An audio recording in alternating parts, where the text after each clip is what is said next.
Il était convaincu que la réussite lui était interdite, que ses rêves restaient hors de portée.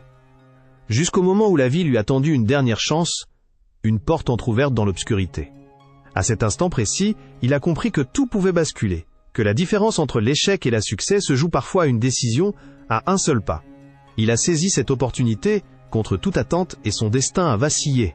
Aujourd'hui, son parcours inspire et prouve que même dans le désespoir le plus profond, la persévérance peut tout changer. Marc vivait dans une petite ville où tout semblait immuable, comme si l'horizon ne pouvait jamais s'étendre au-delà de ses limites. Son quotidien se résumait à une routine sans grande passion. Un emploi ennuyeux dans une usine locale où il passait ses journées à répéter les mêmes gestes, dans un balai mécanique qui lui laissait peu de place à la réflexion ou à l'ambition. Le travail occupait la majeure partie de ses heures, mais il ne suffisait pas à effacer l'ombre d'une dette qui le suivait comme un spectre silencieux, le jour comme la nuit. Une dette accumulée pour des choses dont il ne se souvenait même plus. Un poids invisible qui le confinait à une vie somme toute ordinaire, sans échappatoire apparente. Son rapport à l'argent était simple, presque instinctif. Il travaillait dur, souvent plus que ce qu'on lui demandait, dans l'espoir de voir un jour ses efforts se traduire par une stabilité, une sécurité. Pourtant, chaque versement de son salaire semblait tout juste couvrir ses dépenses, sans laisser de quoi investir dans un avenir ou réaliser un rêve. La frustration s'insinuait en lui à chaque fin de mois, comme si ses efforts n'étaient qu'un bricolage fragile pour masquer les trous d'un édifice qu'il ne pouvait pas encore construire. Il se demandait souvent si, un jour, il parviendrait à s'en sortir, ou si la vie finirait par l'écraser complètement dans cette course sans fin. Malgré cette apparente résignation, quelque chose subsistait en Marc. Une étincelle qu'il n'arrivait pas à ignorer, un soupçon d'inconfort face à sa situation. Il ressentait ce vide intérieur, cette sensation persistante qu'il était destiné à autre chose, à quelque chose de meilleur. Ce sentiment d'insatisfaction prenait racine chaque matin, au réveil, lorsque la lumière douce filtrait à travers les rideaux du modeste appartement qu'il partageait avec son frère.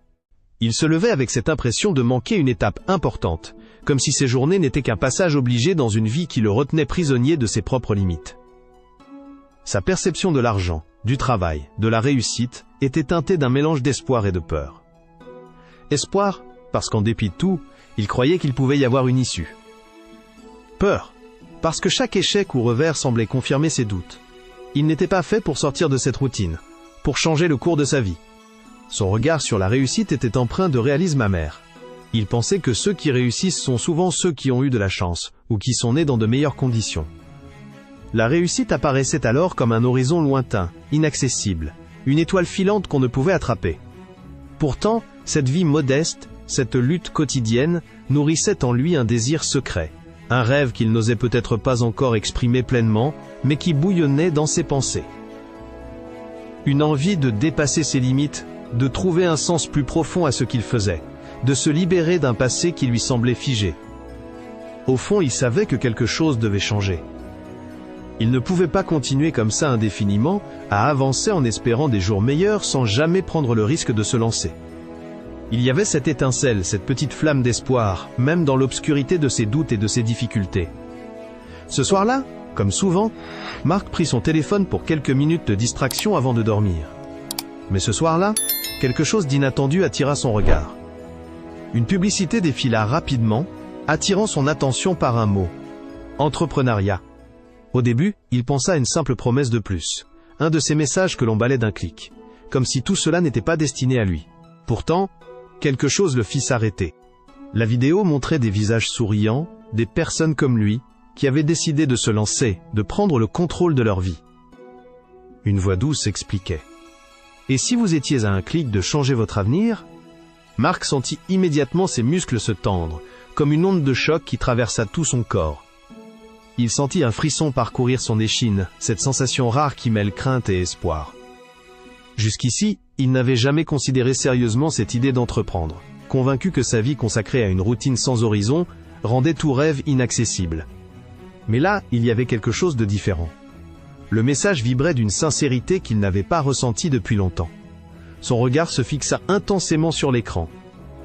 C'était la première fois qu'il voyait une promesse si claire, si proche, et en même temps si intimidante, qu'il se demanda si cela pouvait être vrai. Et puis, un soupçon de vérité le traversa, aussi fort que la douleur qu'il portait en lui depuis des années. Le constat s'imposa avec brutalité. S'il ne faisait rien, s'il n'essayait pas, il resterait coincé pour toujours. La routine, la dette, cette vie qu'il croyait impénétrable, tout cela ne changerait pas tant qu'il n'essayerait pas de sortir de sa zone de confort. Ce fut comme une révélation, un déclencheur raz-de-marée dans son esprit. Tout son avenir se déploya devant ses yeux, filé comme une option encore inexplorée. La vie qu'il imaginait autrefois de façon vague et lointaine, celle qu'il pensait réservée à d'autres, pouvait devenir sa réalité s'il osait faire ce premier pas. La peur de l'échec se mua alors en une question simple, mais puissante. Et si je ne fais rien, qu'est-ce que je risque vraiment ? Ce moment précis, cette étincelle naissante, l'avait frappé en plein cœur. C'était la première fois qu'il comprenait que la véritable liberté résidait peut-être dans la décision qu'il allait prendre, dans cette volonté d'essayer. La porte entr'ouverte dans l'obscurité s'était révélée comme une invitation à entrer, à tenter l'impossible. Son souffle devint plus lourd, ses mains tremblaient légèrement. Mais, paradoxalement, il sentit aussi cette force nouvelle, prête à l'emporter, prête à le pousser à agir. Et ce soir-là, sous cet éclairage numérique, Marc prit la décision silencieuse que tout pouvait changer. Ce n'était plus une simple idée, mais une démarche qui naissait en lui, fragile mais déterminée, celle de faire le premier pas vers cet avenir qu'il n'osait jusqu'ici qu'effleurer dans ses rêves.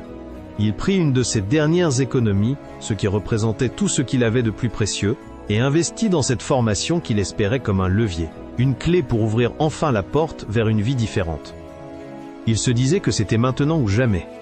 Chaque euro dépensé était un acte de foi, une façon pour lui de croire encore en lui-même, de donner une chance à cette étincelle d'espoir qu'il avait chérie si précieusement. Mais très vite, la réalité s'imposa avec une brutalité inattendue. Les premiers pas furent comme un saut dans l'inconnu, tout s'accéléra. Ses idées, qui semblaient géniales dans sa tête, se fracassèrent contre le mur du terrain connu. La mise en pratique ne donna pas le résultat escompté. Certaines propositions ne trouvèrent pas preneur, d'autres furent ignorées ou bafouées. Il envoya des messages, fit des appels, mais les réponses tardèrent à arriver, ou pire, ne vinrent pas du tout. Et quand il réussit à décrocher un client, la joie fut de courte durée. Le paiement s'éternisa, ou il était tout simplement oublié. La déception lui mordit la poitrine, mais ce n'était qu'une étape de plus dans cette course, où chaque erreur semblait lui coûter un peu plus de confiance. Les nuits devinrent plus longues. Le doute s'insinua comme une ombre persistante. La tentation d'abandonner se fit de plus en plus forte quand les factures s'accumulaient. Le loyer, l'électricité, la nourriture, tous ces besoins quotidiens qui ne pouvaient attendre. Chaque appel manqué, chaque refus, lui donnait l'impression de voir s'éloigner la seule lueur qui lui restait. Ses proches, eux aussi, le regardaient avec inquiétude. Certains lui conseillaient de revenir à ce qu'il connaissait, à la sécurité de son emploi à l'usine, là où tout était plus simple, plus évident. « Ce rêve ne vaut pas cette chute », lui disait-il. Mais dans cette tempête de voix et de doute, Marc sentit une partie de lui, plus profonde, plus alerte, lui souffler qu'il n'avait pas encore tout laissé derrière lui. Que chaque échec, aussi amer soit-il, lui enseignait quelque chose. Il se souvient de chaque erreur, comme d'une leçon gravée dans sa mémoire. La première idée qui n'a pas pris, la risée silencieuse d'un client surpris par sa proposition. La faillite d'un projet qu'il croyait parfait. Mais à chaque fois, il se relevait, balayant l'amertume pour regarder en face la prochaine étape. La pente était rude, le terrain glissant. Mais il tenait bon, convaincu que cette somme d'efforts finirait par payer. Pour lui, chaque chute était une étape nécessaire sur le chemin tortueux du succès. La sagesse du personnage s'affirmait dans sa capacité à voir au-delà de l'échec immédiat, à tirer la force même de ses blessures pour avancer. Il souvent repensait à cette image, celle d'un homme au bord de la falaise, prêt à tomber, mais qui trouve en lui la dernière étincelle pour se raccrocher à quelque chose d'invisible, mais de puissamment réel. Sa conviction qu'il finirait par réussir semblait s'alimenter dans ces moments de crise, dans la certitude qu'une fois la tempête passée, il verrait le soleil briller à nouveau. La ténacité était devenue sa seule arme, la seule promesse qu'il pouvait se faire, celle de ne pas renoncer, peu importe l'épuisement, peu importe la douleur. Il savait aussi, au fond de lui, que cette route, parsemée d'obstacles, le façonnait autant que la réussite elle-même. Chaque refus lui rappelait que tout grand projet se construit dans la persévérance, dans la capacité à transformer la douleur en carburant. Sa foi dans ce qu'il entreprenait restait intacte, même si la peur de tout perdre ressemblait souvent à un hurlement dans son esprit. Il faisait face à ses doutes, à ses peurs, à ses revers, comme un guerrier qui refuse d'abandonner, convaincu que chaque pas, même maladroit, le rapprochait de sa vérité. Il savait que cette épreuve n'était pas une fin en soi, mais la forge de ce qu'il deviendrait. La route était encore longue et difficile, mais il continuait d'avancer, une étape après l'autre. La conviction qu'il finirait par triompher, par faire mentir ses échecs, lui donnait la force de continuer, même dans le silence de la nuit la plus sombre. Parce qu'au fond, il croyait que toutes ces épreuves, aussi douloureuses soient-elles, n'étaient que le prix à payer pour transformer ses rêves en réalité. Le jour est arrivé, celui où tout aurait pu basculer dans l'oubli ou dans la défaite. Après des mois, des échecs, des nuits blanches et des doutes incessants, Marc se tenait devant cette opportunité qu'il avait enfin osé saisir. Il avait appris à faire face à ses propres limites, à accepter la douleur comme une étape nécessaire, à persévérer même lorsque le désespoir semblait lui tendre un dernier bras. Et c'est dans cet élan de ténacité qu'il lança son premier produit, une simple idée qu'il croyait encore fragile, mais qu'il avait nourrie avec toute la force de ses espoirs fatigués. Ce jour-là, il sentit ce moment comme une sorte de révélation. La mise en ligne, l'attente, l'incertitude, tout semblait peser sur ses épaules. Mais alors, de manière inattendue, les commandes commencèrent à affluer, d'abord timidement, puis rapidement, avec une intensité qu'il n'avait pas anticipée. Le chiffre grandissait, ses messages s'accumulaient, puis ses premiers clients lui écrivaient pour lui dire combien ils étaient satisfaits, combien cela répondait à un besoin qu'il avait lui-même identifié dans ses rêves. Ce succès n'était pas seulement une victoire commerciale, c'était la preuve qu'il pouvait, malgré tout, créer quelque chose qui trouve son public. Ce moment, sur le coup, lui donna une béance d'émotions difficile à contenir. Il sentit un poids immense se lever de ses épaules, comme si tout ce qu'il avait traversé, toute cette lutte débarquait dans cette seule victoire. Mais plus que la réussite en elle-même, il comprenait qu'il venait de faire bien plus que vendre un produit. Il venait d'établir une vérité simple mais terriblement puissante. Celui qui n'abandonne pas, celui qui persévère face à l'échec, finit toujours par trouver sa voie. Et cette révélation s'enracina profondément en lui. Il vit clair dans ses yeux que le vrai pouvoir ne résidait pas pour lui dans la chance ou dans le hasard, mais dans la capacité à continuer, à persévérer, même quand tout semblait perdu. La résilience, cette force silencieuse qu'il avait cultivée dans la tourmente, l'avait porté jusqu'ici. Ce n'était pas une fatalité, ni une chance inespérée. C'était lui, avec ses cicatrices, ses doutes, ses nuits sans sommeil, qui venait d'accéder à cette illumination. En cet instant précis, il se sentit comme métamorphosé. La peur qu'il portait autrefois, celle de tout perdre, s'était muée en confiance.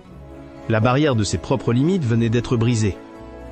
Son regard se porta sur ce qu'il avait accompli sur cette étape franchie, et il comprit que la véritable victoire ne venait pas seulement de ce succès commercial, mais de la certitude qu'il avait enfin renoué avec cette partie de lui qu'il avait longtemps repoussée, celle qui croit, celle qui résiste.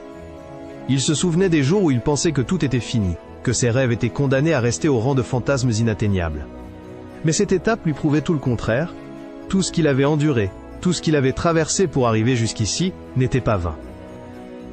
Au contraire, chaque difficulté, chaque cicatrice, chaque défaite l'avait préparé à cet instant précis, à cette victoire d'une résilience qui transcende la simple réussite matérielle. Et dans cette illumination, il sentit au fond de lui que cette étape n'était qu'un début. Ce succès modeste, mais réel, venait de lui transmettre une vérité essentielle. La force ne réside pas dans le fait d'éviter l'échec, mais dans la capacité à se relever, à continuer à avancer avec foi et détermination, même quand tout semblait s'effondrer. La clé, c'était cette persévérance obstinée, cette confiance en soi qui ne flanche pas face aux tempêtes. Marc, ce jour-là, a compris que la victoire la plus grande ne réside pas dans ce qu'on possède, ni dans les résultats immédiats, mais dans cette capacité à continuer quoi qu'il arrive, à avancer, malgré la peur, malgré l'incertitude, malgré la douleur. Après des mois de lutte, il avait enfin touché du doigt la vérité essentielle. Le pouvoir véritable, celui qui change le cours de toute une vie, est en chacun de nous, prêt à se révéler à chaque pas de persévérance. La plus grande victoire, c'était celle qu'il venait de gagner contre ses propres limites, contre le doute, contre la fatalité. Et cela, personne ne pouvait plus lui enlever. Aujourd'hui, Marc se tient devant nous avec une émotion sincère, un regard calme mais rempli de cette force profonde qui ne pouvait surgir qu'après une longue lutte. Il a non seulement réussi à rembourser toutes ses dettes, mais il a également posé les bases d'un business solide, bâti sur ses passions et sa persévérance. Son parcours, fait de hauts et de bas, lui a appris une leçon essentielle. La réussite ne se donne pas, elle se conquiert. Elle ne se trouve pas dans la chance ou dans un hasard providentiel, mais dans cette ferme détermination à continuer, jour après jour, malgré les épreuves et les doutes. Ce qui lui a permis de transformer l'échec en victoire, c'est cette capacité à tenir bon, à apprendre de chaque erreur, et à ne jamais céder à la tentation de lâcher prise. Chaque difficulté, chaque refus, chaque nuit d'insomnie, ont été autant de pompes à l'intérieur de lui. En forgeant des qualités comme la résilience, la patience et la foi en ses rêves, il s'est construit une nouvelle réalité. Son succès n'est pas la fin d'une histoire, mais le début d'une nouvelle étape, celle où il pourra inspirer d'autres personnes à croire en leur potentiel, même dans les circonstances les plus difficiles. Et voilà où en est aujourd'hui Marc. Il n'a pas seulement changé sa vie, il a transformé son regard sur lui-même et sur ce que la persévérance peut accomplir. Son histoire nous rappelle que chaque pas, même hésitant, même maladroit, construit une force capable de briser les cadenas de la fatalité. La véritable réussite ne réside pas dans la satisfaction immédiate, mais dans cette capacité à poursuivre ses efforts, à apprendre, à évoluer, à se relever, après chaque chute. Ce message est un cri d'espoir pour tous ceux qui traversent des tempêtes personnelles ou professionnelles. Si vous croyez en votre potentiel, si vous maintenez cette flamme de foi, même quand tout semble s'effondrer, il y a toujours une voie vers la lumière. La route est souvent semée d'obstacles, mais chaque obstacle franchi devient une pierre supplémentaire dans la construction de votre avenir. La réussite appartient à ceux qui n'abandonnent jamais, qui savent que la véritable force ne vient pas de l'absence de difficultés, mais de la détermination à avancer malgré elles. Alors, à vous qui écoutez cette histoire, rappelez-vous que votre potentiel est infini. Que chaque jour est une nouvelle occasion de faire un pas, même minuscule, vers vos rêves. Ne laissez pas la peur ou la résignation vous arrêter.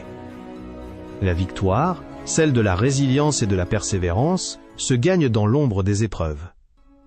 Parce qu'au fond, la plus grande richesse ne se mesure pas en chiffres ou en possessions, mais en la force de votre cœur, à continuer, à croire, à construire. Car la vraie victoire, c'est celle que vous remportez sur votre propre doute. Alors, le seul vrai secret, c'est celui d'en faire votre allié, de vous relever chaque fois que vous tombez, et d'avoir la foi que, même dans l'obscurité, un petit pas peut ouvrir la porte à un avenir radieux. La clé, elle est en vous. N'attendez pas que la vie vous donne la chance. Créez-la, saisissez votre moment, et faites de votre histoire la preuve que la réussite appartient à ceux qui n'abandonnent jamais.